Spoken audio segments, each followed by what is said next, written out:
Shootings are more deadly this year, and more likely to involve gang members, police data suggest. Gang member-involved shootings are the largest contributor to a recent spike in murders, the data shows. So far police have tied 5 of this year's 18 homicides to what experts describe as group member-involved shootings, a broad term for gang that also includes organizations without clear hierarchies or initiation rituals. But Harold Dimbo, the Project Longevity Program Manager in Bridgeport whose staff helped compile the statistics, now suspects one of the 5 may not be gang-related. And Police Lieutenant Chris Lemaine explained that a downtown homicide on Mclevy Green earlier this year involving a Stamford victim and a Stamford shooter was linked to Stamford gang activity. Take those 2 out and the number falls to 3. That number could increase, however, as police investigate 3 unclassified shootings.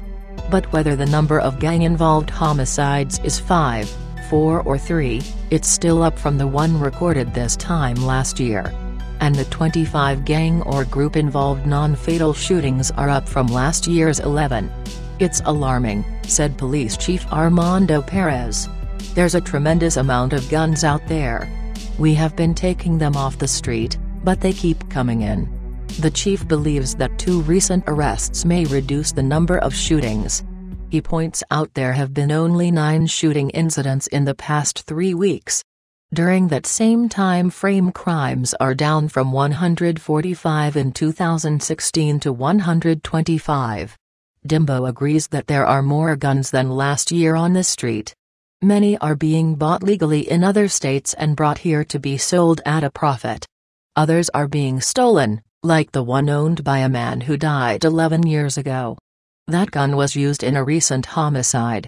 Unless the government unilaterally shuts this off, it's going to be a problem, Dimbo said. Money woes. Another problem is the state's budget impasse. Funding for Dimbo's Project Longevity program dried up July 1. To top it off, the car that project members use to contact gang or group members has died.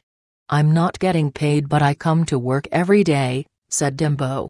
I can't ask the others to do that. Project Longevity began in Connecticut in 2012 as a way to attack street violence in Bridgeport, New Haven and Hartford. It unites state and federal law enforcement personnel with social service agencies and community representatives. They then team together and meet with specific gangs or criminal group members in an effort to get individuals to hang up their colors in exchange for help to become productive citizens. Help comes in the form of education, medical assistance and employment training.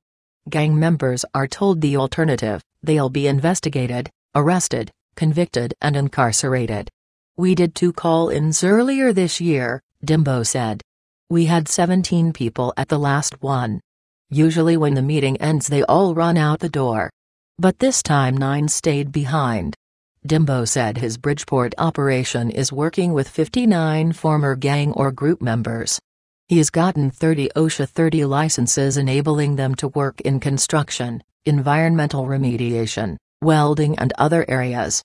3 others got tractor-trailer licenses. We'll work with them. We'll help them look for a job, get training, write resumes, even give them a shirt and tie for an interview, he said. But with the budget crunch and political wrangling in Hartford, that has become difficult. Gathering intelligence. Meanwhile, Perez has turned to other more traditional methods. Every Thursday afternoon an office at the Bridgeport Police Department is reserved for a brainstorming, strategy session.